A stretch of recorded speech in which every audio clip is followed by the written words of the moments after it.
Welcome to the Dreams of Consciousness podcast. If you'd be so kind, would you mind introducing yourself? Yeah, my name is Yianna Bekris, and I'm the person behind Vouna. How would you describe the music of Vouna? Um, I think of it, I think of it as a doom band, but not so much like sludgy or stoner doom, more kind of in the vein of um, funeral doom, or I really like kind of the doom of the Peaceful Three, like Paradise Lost and My Dying Bride. But with that said, I also think that the music has kind of a blackened edge to it, and I really like adding ambience with synths, and I like folk instrumentation too. Um, so I guess that's kind of a long way to describe it. But yeah. Sorry, I don't know if you can hear that, but there is some background noise where I am. I can hear it a little tiny bit, but it's not too disruptive. Okay. The issue for me is it's going to end up on the recording. So while you're speaking, I'm going to have to turn off my mic. That's fine. But I will be here. Okay. So how do you, in terms of describing Vuna's music, how do you feel about the terms like funeral doom, gothic doom, maybe doom drone that sometimes get attached to what you do? Well, I like all those types of music. I think I like um funeral doom the most. I do like gothic doom too, but I think there's some things about gothic doom in general that or I don't know, there's like some sects of gothic doom that I'm not a huge fan of, and especially having the band be female fronted, I think people also have some conceptions about like what a female fronted gothic doom band sounds like, and I don't think Vouna sounds like that as much. But I love funeral doom. It's probably my favorite style of doom. And as you mentioned, there are elements of folk music to, uh, or a folk influence to Vuna's music, specifically Greek folk music, right? Yeah, definitely. Uh, would you mind telling me how how Greek folk music is different from other types of folk music that people may be familiar with? Like, for example, how is Greek folk music different from, like, say, the style of folk music that comes from England or Northern Europe? Well, to be honest, I don't know too much about folk music as far as the specific music theory behind it or anything like that. But Greek folk music has a much, when I hear, Irish folk music and things like, and or like Scandinavian folk music, there is a much different flavor than Greek folk music, which um it has a lot of, I don't really know the history as much as I should, but it has a lot of Ottoman influence. But I mean, also even ancient Greek influence, I think. And it just uses different scales, different time signatures. I don't play around with the time signatures too much in my music, but I I do I do like to play around with the scales, which I actually haven't put in Vuna's music as much as I would like, to, because I think the scales are really interesting and cool. Now, how much of a challenge is it to integrate those scales that you talk about, um, using Western influences or using Western instruments? Well, it's actually not as hard as you would think, because a lot of Greek instruments, like I play bouzouki on the album, it has like the same tonality as like a guitar or something like that. So I don't think it's that difficult. It's more like, I guess, playing a chord, having different chord progressions and that are more just pure metal influenced, and figuring out how to like put more of a Greek sound over it. I've actually heard some other bands incorporate Greek folk and Greek music into metal really well. I think I didn't even know Septic Flesh was Greek when I first heard them, but I instantly thought they were Greek from just like the different, I don't know if you've ever listened to that band, but just like the different synths and instrumentation they're using, they were like definitely using some of the scales, and I could tell it was very Greek influenced. Cool. I should mention that in addition to Vouna, you also play guitar in Eigenlicht. Oh yeah, And in Vouna, you play all the instruments, including the drums, right? I do. I play everything. Cool. Can you tell me a little bit about the genesis of the project and what your intentions were when you started it? Well, I didn't actually have any intentions really when I started it. I just have been kind of writing doom songs for a long time. And I started recording this project, or kind of like making more demos and trying to actually put songs together, because my other bands were kind of all going on hiatus. And so I just was like playing music for fun, it's like I would say it's like a compulsive hobby that I had, or that I have. And Radiazzi weren't really doing anything. So I just was like recording stuff, and it just kind of grew from there. Then I recorded the first album. And after I did that, of course, I was like, well, I guess I can record an album on my own. So I probably should do it again, because the first one I was kind of just getting a feel for recording on my own and writing everything completely 100% on my own. So I just felt like I had to do it again, because I thought I was like really growing a lot and I could do a better job with it, yeah.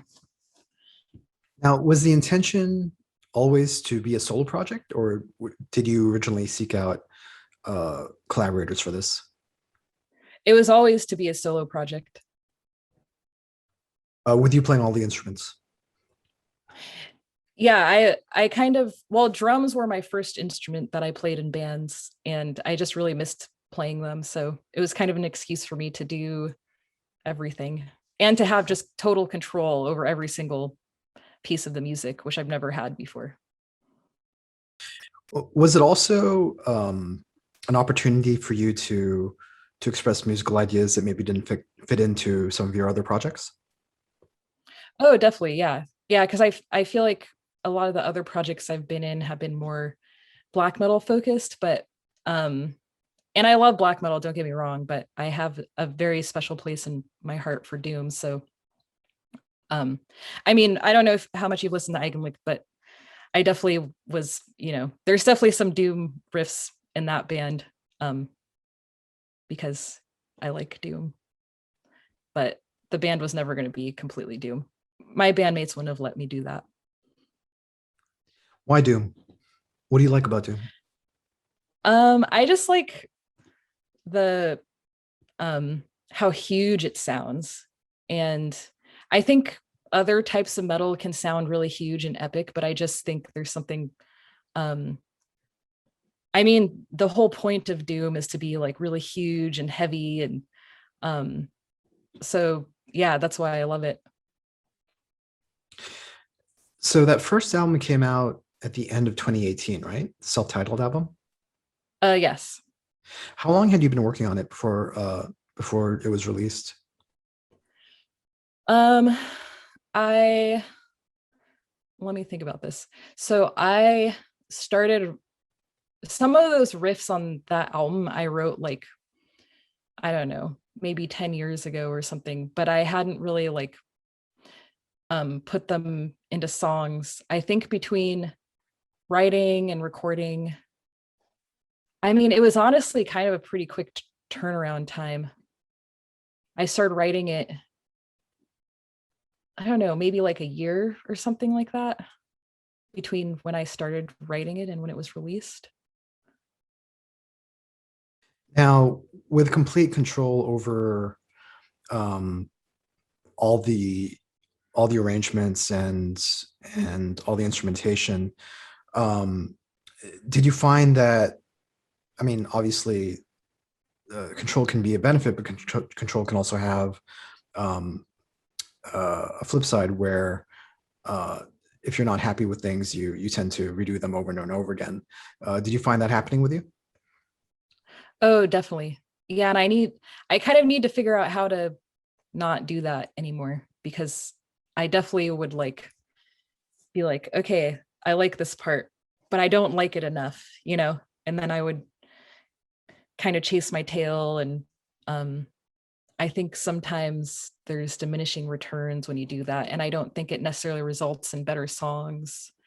um and you get also really, not only do you chase your tail on certain parts, but there's other parts that you ignore that you should be chasing your tail on, I think. But you just don't know, and it's just all you. But that's also kind of the beauty of a solo project, I think.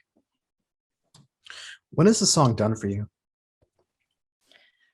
um Honestly, it's kind of never done. I kind of start getting this feeling that I shouldn't keep going, I guess. I kind of am like, oh, I shouldn't revise this anymore. But even when I record a song, I don't really feel like it's done when I record it. I almost feel like it's a snapshot of that song in that moment. And even playing stuff live, like sometimes I'll change little things live after the song is recorded. But I try not to tinker too much, because I also think that can result in bad songwriting. In terms of your songwriting, how do you usually start? Do you start with the riffs? Do you start with synths, melodies? Do you start with the drums? Kind of all of the above. I don't usually start with the drums, but Not with the necessarily first, drums, but like the rhythm. Is rhythm the important rhythm, to yeah. Vouna? Oh, definitely. And being a drummer, I definitely like, I'm like tapping on things all the time. And I mean, they were my main instrument for a really long time. And it's like what I started playing um, as far as like a rock instrument when I was the youngest. So I'm always like tapping on things. And then sometimes I'll be like, oh, this is a cool rhythm, I should use that. And in general, I'll just like, you know, have rhythms or melodies in my head, and then I'll try to like translate them to an instrument, or I'll sing them. Um, but I try to like let the first seed of the song come very naturally, and just come from that sort of process, just kind of like sitting around and or like doing my thing out in the world, and like tapping on things or like thinking of a melody, and then I'll like take that, and it's kind of like a seed for a song, and then I'll like start demoing like around that. And then after that I'll kind of um just see where the song leads me. And that's kind of how I've naturally written in other projects. But the first album wasn't so much like that. It was more like I was jamming on a synth all the time, and it was very like influenced by the synthesizer. But this one, I tried to have it be more like organic and spontaneous. And I also wrote more of the riffs on guitar, I'm like way better at guitar than synth. So um, it just was like more natural, I guess you could say. At what point do the vocal lines and the lyrics come in?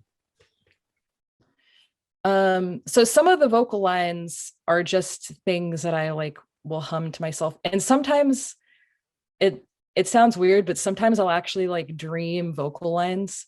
And I'm kind of terrified that someday I'm gonna like actually it's gonna actually be like a Cher song or something, or like something I heard in the grocery store by accident. Especially doing clean vocals, but I don't think that's happened yet. Um, so sometimes the vocals will come first, like Highest Mountain. I wrote like the end thing, just kind of like uh dry. I think I like wrote that vocal line just commuting to work in my truck, because my truck doesn't have music. Um, so I just was like singing in the morning, and I was like, oh, I kind of like that. And then I just kept singing it to myself. But other times I like don't do the vocals until the very, very end. Like I won't, I'm like, oh, I don't want to write the vocals at all. Cause that's also like the thing that comes the least naturally to me. I only just started singing like with the first album, basically. And the lyrics are also something that I try to like not procrastinate too much on the lyrics, but they definitely come last. They're like the dead last thing that I do. In terms of doing the vocals, did it take you some time to find a style that you were comfortable with? Oh, oh yeah. Well, the thing that was hard for me is I um I've never really sang before, so I would try to sing and I'd be like, I'm singing now, so I'm gonna like make my voice sound like I'm singing, but that's not really what you're supposed to do. You're just kind of supposed to let your voice be how it is. And it like it took me a while to figure that out. And I think with the first one, I was like still having a hard time with that. But this one, I like finally had figured it out. But I need to keep practicing singing because it's really difficult. Clean vocals are like so difficult. I'm Um, curious. Were you self-taught as far as playing all these instruments, or did you go to music school or have some other kind of training? I'm self-taught, except I started playing flute when I was a kid, but just like in school band sort of thing, you know. And neither my parents are musicians or anything, but my grandma was a musician, and um, my mom just really, I think she just really liked that my grandma played piano, so she put me in piano lessons for like a pretty short time when I was a kid, just like a year or something. Um, but then with the flute, I remember at one point I just was like, I want to play drums. I mean, don't get me wrong, the flute is great and I love the flute, but I just was like, I had started listening to metal. You know, this was when I was really young. I was probably like, 13 or something. Um, so I started playing drums, and I was playing drums in band, and I was playing in marching band. Um, and so I guess you could say I have a little formal training on drums. And I then took drum lessons when I was a little bit older, like when I was um, about 20. I took jazz drum lessons, not because I like jazz, but just because I think the drumming is, I mean, I do like jazz, but um, I wasn't aspiring to be a jazz musician. I just think the drumming is really cool. So I took lessons from a jazz drummer. But that's all the musical training I have. So you mentioned playing live. Do you have a live lineup that accompanies you, or do you play mostly by yourself? I have a full live lineup. Uh, but they're not. Uh, in terms of recording, though, you still handle everything on your own, right? Yeah, I handle everything on the recording on my own. On on this album, I did have some guests come in, including some of the live lineup. Like I had um Autumn, or she actually isn't in the band anymore because she moved away, but she played the synth interlude in What Once Was, because she's really good at just like, fiddling with pedals and making cool sounds. And then Caitlin, who also just moved away, um, played the electric lap steel in Highest Mountain. Caitlin's was the other guitar player. You play live, and when you play with collaborators, other musicians, do you find your songs change at all? Is there a different feeling to them? Yeah, I think anytime anyone plays music, they like leave their fingerprints on it. So yeah, so definitely, I think the collaborators on the album, like everywhere that there's someone else playing on the album, they left their own like special vibe in there. And when we play live, I definitely think my bandmates all it, even though they're playing like the exact notes and like doing everything, basically as it is on the album, they definitely add their flavor to it. And what would you say that flavor is? What would you say the difference is between Vouna on the records and Vouna live? Well, live, I think, um, well, I have a really hard time really quantifying it, but um, it just is more like a band, like when you hear, I mean, it's not always the case, but I think a lot of times when there's like one person project, it really sounds like a one person project. And I was trying hard to like not have the record sound like it was a one person project, but I still kind of think it sounds like that. But live, it does become more of a band because everyone has like a slight different playing style. And there's just so many ways to play different instruments. So on the record, it's like all my playing style, like every single thing is my playing style.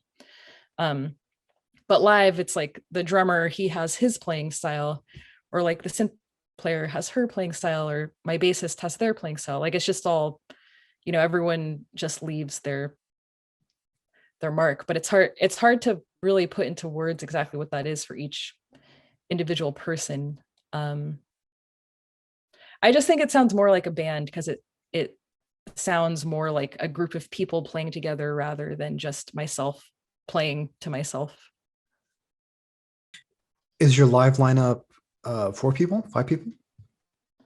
Five total, so me and four other people. Okay. So let's talk about Atropos. Is that the correct pronunciation? Yeah, I think so. I've only ever seen Anglicized.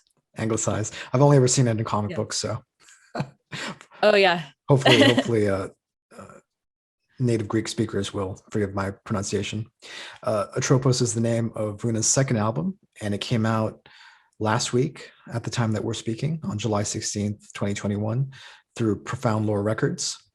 Tell me a little bit about the writing process and your intentions going into this album. um well, I guess as I was telling you earlier, it was kind of an outgrowth of the last album. And it was just kind of, I didn't really have intentions with this album. I just was like, I have all this music that I'm writing and I want to record this music. And all the songs are very much a progression of my own songwriting and process. And you can definitely hear it in like the difference of the songs. Like the last two songs on the album, I wrote those first, and they're really kind of like an extension of the last album. And then the first two songs were the last songs I wrote. Um, and those are kind of like, I would say, more the direction that the band is going, or at least like they're more in line with what I've been writing more recently. Um, but I didn't really have any intentions specifically other than just trying to um, bring bring life to this music that I have in my head. So when you say that the first songs or the first couple songs are more in the direction of uh, where you're headed, how would you describe that direction? And how would you describe the difference between those songs and what you've done previously? Well, I don't want to say, okay, I don't want to say that's where I'm headed exactly, because I don't want to, I don't know how things will progress as I like am writing, and because I feel like I just never really know. But the first two songs were very much written on the guitar, and I was also using different kinds of synthesizers. I was using um I was using an analog synth more rather than like kind of, I really like 90s romplers, which of course those make their appearances in those first songs too. Um, the second two songs, they're more synth based, like a lot of the riffs I wrote on the synth. Like Gray Sky, almost all the riffs were written on the synth first. And What Once Was, it's the same thing. I wrote almost all the riffs on the synth first. And I also used to write with my acoustic guitar. Um, I wrote the entire first album on the acoustic guitar, and I also wrote the last two songs on the album on acoustic guitar. But the first two songs I wrote on electric guitar, and I'm getting much more comfortable demoing with electric guitar. So I think it's not necessarily like a matter of I think it results in something different, but it's kind of like the way that my process is. And maybe there's not like a lot of intention behind it, but that's just what happens with the difference in process. Uh, can you tell me what the difference is between demoing on an acoustic guitar and on an electric guitar? Is it purely the feeling, or is it something else? Oh yeah, it's definitely the feeling. Well, with an acoustic guitar, you can't really do like a lot of the a lot of the like metal playing that you think of, like palm muting, um, more like leady stuff, like fast leads and things. Those are really difficult on acoustic guitar. I think tremolo picking is also kind of difficult on the acoustic guitar, but I've just done it so much at this point, it's not too bad. And also with the acoustic guitar, it's not like distorted, you're just hearing kind of like the raw notes. And I actually really like that because there are a lot of harmonies. I don't know like that much about it, but I do think there are maybe like these little harmonics that happen with an acoustic guitar that maybe don't happen with an electric guitar, or they get buried with the distortion.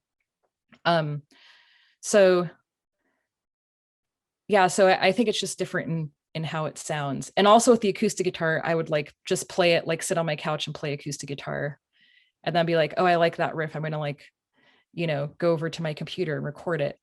But with the electric guitar, in order for me to like, I'll like play my electric guitar not plugged in, but it's not as fun.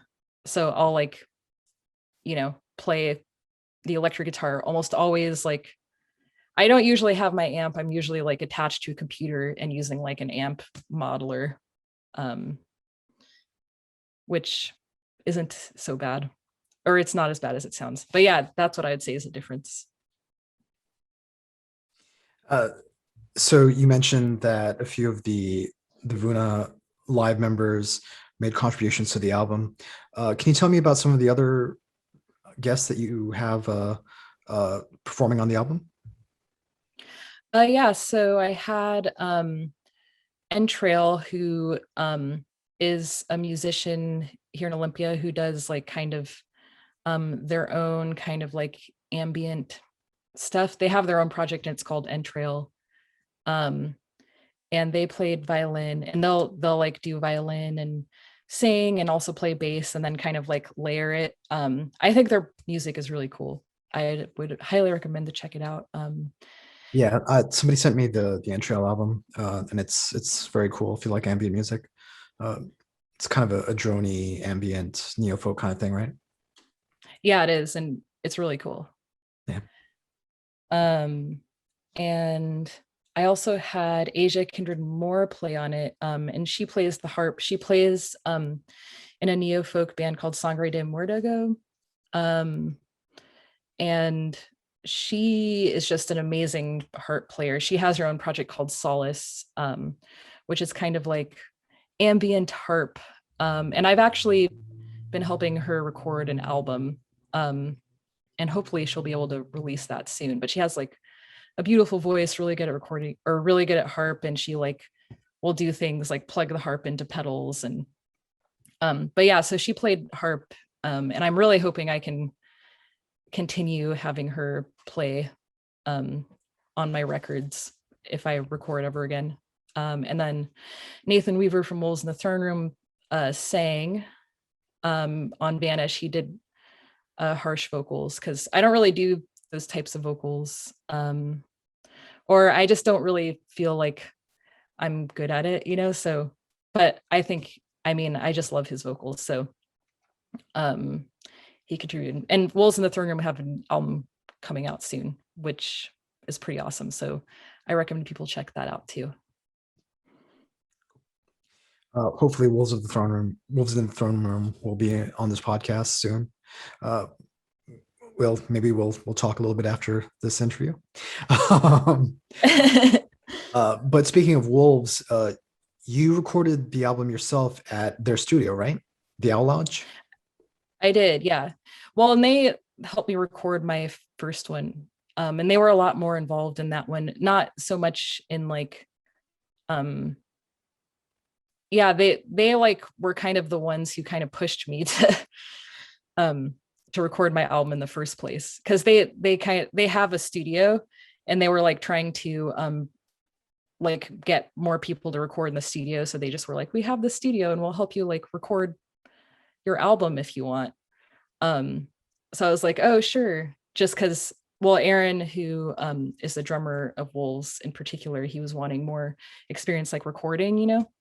um so so yeah, I just was like, okay, I wasn't even like thinking of really recording, but also at the same time that, or like recording in a studio, you know, but also at the same time that'd be really cool. So um yeah, so I recorded it, um or Aaron and Nathan, his brother, they like recorded it, and I had an engineer come in for the drums, because those guys hadn't really had experience recording drums before. So yeah, they like recorded the first one for me, and then after it was done, um they offered to put it out on their record label, because they also were kind of I was kind of like their guinea pig. I think they wanted to like just see what it was like putting out another band's record. And I was kind of like, you know, hesitant at first, but then, you know, what musician doesn't want their record on vinyl, you know, so, or their album on vinyl. And then on this one, they let me record it in the studio again. And they helped me a little bit with like setup and stuff, but I didn't want to like take up, you know, a ton of their time, and I wanted to do everything on my own. And then the engineer who recorded the drums in the last one, Ethan Camp, he came and recorded the drums again for me, because I just can't do that on my own. But yeah, so I learned a lot about recording this time. And it also sounds really good because I got to use like, you know, the fancy equipment they have. And yeah, it was awesome.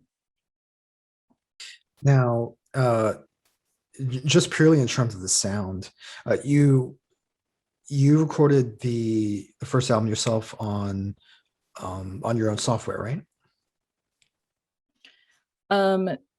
Yeah, so the first one, well, my very first demo that I did, which I actually wasn't really going to release to the world, but because the guys in Wolves were like, oh, we'll put out your album, because I was like literally just going to make a tape and then take it on tour. They were like, we want to put out your album, but that means you can't like put your tape out yet. And so I was like, damn it. So I was like, I guess I'll just release this like demo thing that I have. So that demo, which is available online, is that was recorded on my own software, just like, you know, on it with GarageBand or whatever. But the first album was recorded in the studio, and it's, yeah, I think it was with Pro Tools. It was like, you know, what the guys and Wolves have in their studio. And then this time the album, well, those guys had switched over what they were using. They were using Ableton, and they had like switched like their whole setup to that. So I just went, you know, I just kind of went with their setup, and I actually really like Ableton. So that's what I switched to it too. I graduated from GarageBand. So now I'm demoing in Ableton. I mean, besides the Wolves guys, there was um, a a list of recognizable names who worked on the mixing and mastering of this album. So you mentioned Ethan Camp, who's worked with Mortiferum, who helped record the drums. Greg Chandler from Lichgate mixed it, and Dan Lowndes. I think that's how you say his name, from Mhm. Cruciamentum, mastered it. How did all these guys get involved? Well, so Ethan, I actually have known for a long time. And he recorded Eigenlicht, or which is how I kind of first met him. And here in Olympia, he was kind of like the go-to guy to record for a long time. He actually moved away for a while, but he's moving back now, which I'm happy about. And then Greg Chandler was recommended to me by Chris Bruni of Profound Lore. Um, and I really like esoteric, so I liked the idea, of course. And Dan Lowndes actually was recommended to me by Ethan, because he had, around the time that I was doing my first album, Mortiferum had done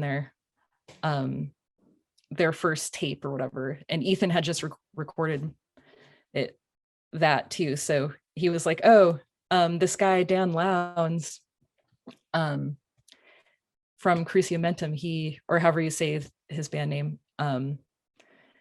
he like did a really great job on the Mortiferum recording. And of course I had heard it at that point, so I was like, oh, I'll talk to him. And he was really great to work with, so of course I wanted to work with him again.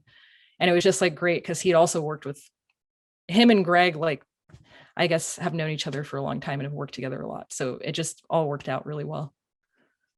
Can you tell me a little bit what the album title, which I butchered, refers to, and some of the lyrical themes of the album?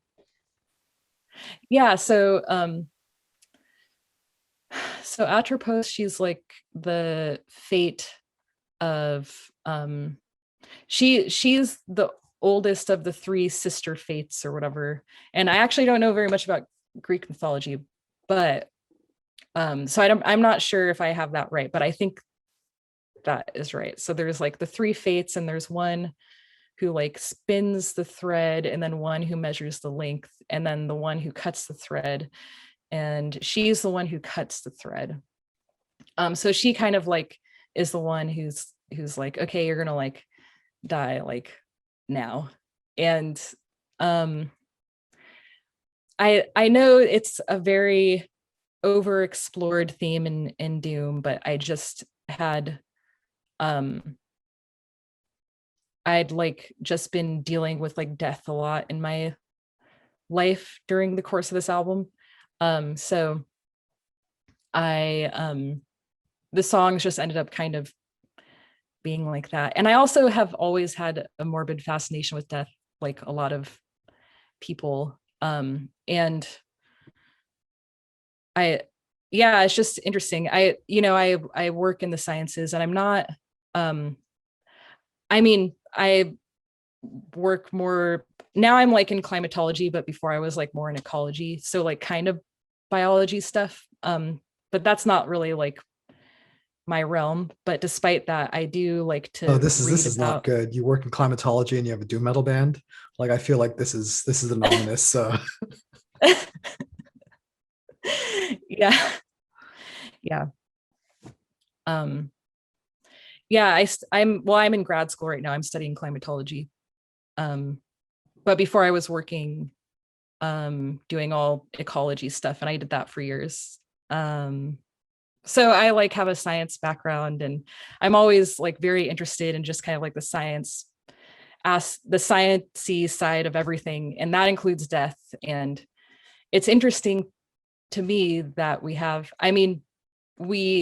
all these mythologies and religions, and a lot of it is just like describing the physical world and what's going on around us. So it's interesting to me that there's like this fate that cuts your thread and one that measures the length, because that's very much kind of how our biology works in a lot of ways, you know.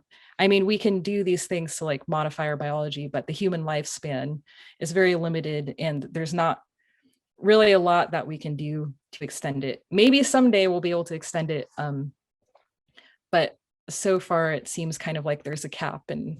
Um, and we get old and we die, and it's just a natural part of life. And I as someone who was like working in ecology for a really long time, I actually found a lot of beauty in death.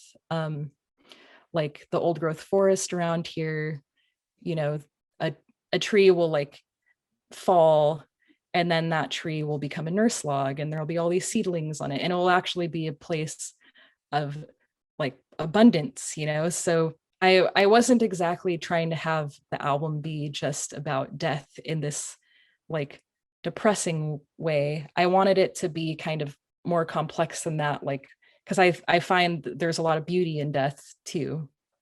Even though, you know, obviously no one wants to die. I mean, sometimes people want to die. I've wanted to die many times in my life, but you know, it's just like often approached as like this really dark thing when it's actually just like this part of life, and it's very complex, and there's like, I don't know, there's also a finality to it, which I think is why people are fascinated by it, myself included. And I just, you know, when I've been in mourning, I think about how like um a lot of times when you're like mourning someone, it'll be like the happy memories that will like bring about the grief, you know. You're like, oh, I have this like happy memory of a person, and you will feel this like tinge of happiness, but then it'll also like really sting. And I was kind of trying to like I was kind of wanting to like express that with the album. And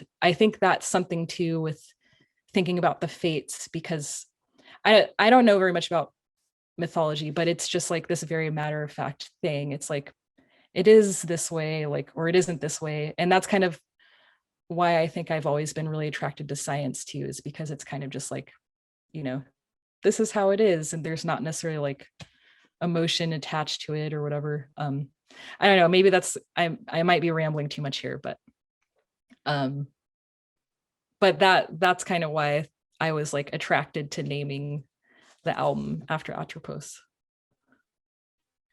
So speaking of death and rebirth, things are starting to open up, at least in parts of Europe and in the US, and bands are starting to go on tour, things like that. Do you guys have any plans to promote the album?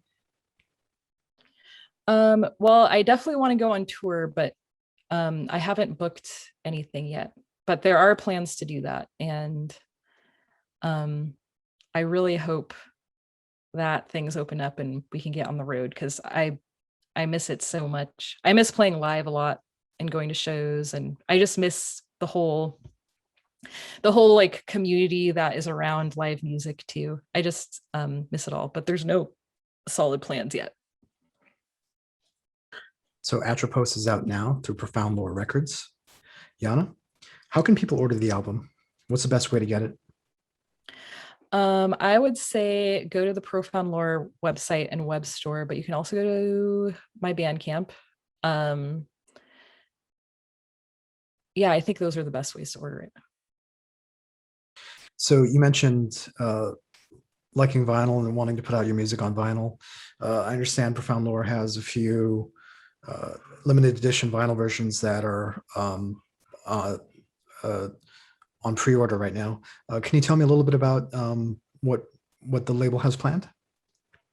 Oh yeah, there is a purple vinyl. It's splattered with like, I think it's like with gold. That one looks really, really cool. And then the other one it's like silver and gold and red. That one also looks really, really cool. Of like go along with the artwork. I just got the albums a couple days ago, and or I got them like exactly on the 16th when the album came out, and they're beautiful. So I highly recommend them. Cool. And if people want to follow you online and keep up to date with what you're doing, what's the best way to do that? Yeah, so we have a Facebook and an Instagram. Yeah, I think you can just look up Vouna. I think it's Vouna Band on Instagram and Vouna Metal on Facebook. Uh, is anything going on with Eigenlicht? Do you guys have any music coming out? Um, we don't. We actually are on a hiatus, and I'm not sure if we're ever gonna get back together. So Mara Winter of Eigenlicht moved to Switzerland because she went to grad school for historical flute. So she like plays early music on flutes that are replicas of what they played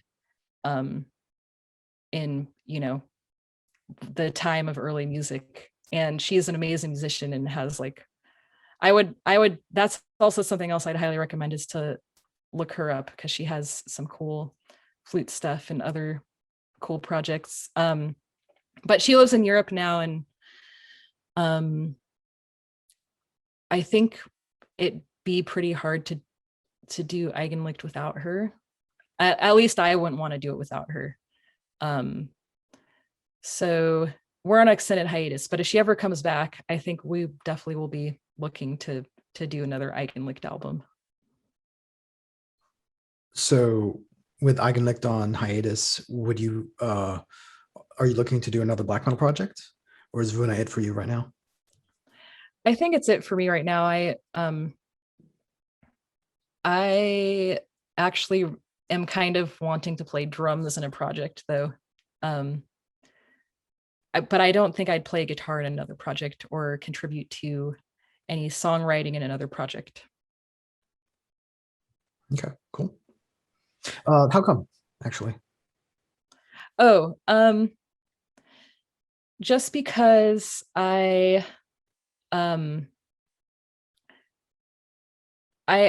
a hard time writing for multiple projects. I was doing it with Eigenlicht and Variazi, my folk project, for a while. And I just kind of like to put all my eggs in one basket, songwriting wise. I think because I really like to like immerse myself in the process, and I feel like I can't do that with two different projects at once. Okay, cool. Is there anything else you want to say? Anything else you want people to know about? I don't know. Well, thanks for having me on your podcast. And I don't know what else to say. I've like barely talked to anyone with the quarantine and everything.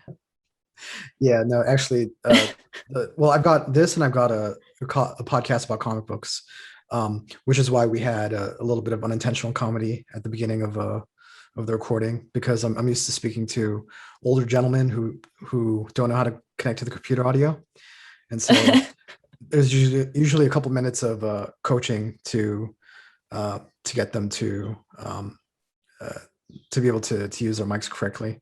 And as it turns out, the old guy making a mistake today was me. So everything comes full circle. But yeah, point being, 2 days a week, I'll speak to people for about an hour, and one will be for this podcast, and the other will be for the other podcast. And other than that, I don't really see or hear from people. So it's, I don't know. After a while, you just kind of get used to it. I don't know if you're acclimating to it at all. Speaking of climatology. I think I am, but I'm definitely ready to get back out there. And I like to, I don't know, I have kind of a limited capacity for talking to people in general, but I am feeling like I'm losing my humanity a little bit. So I'm excited to get back out there. That's for sure. Thank you so much, Yianna. Thanks for having me.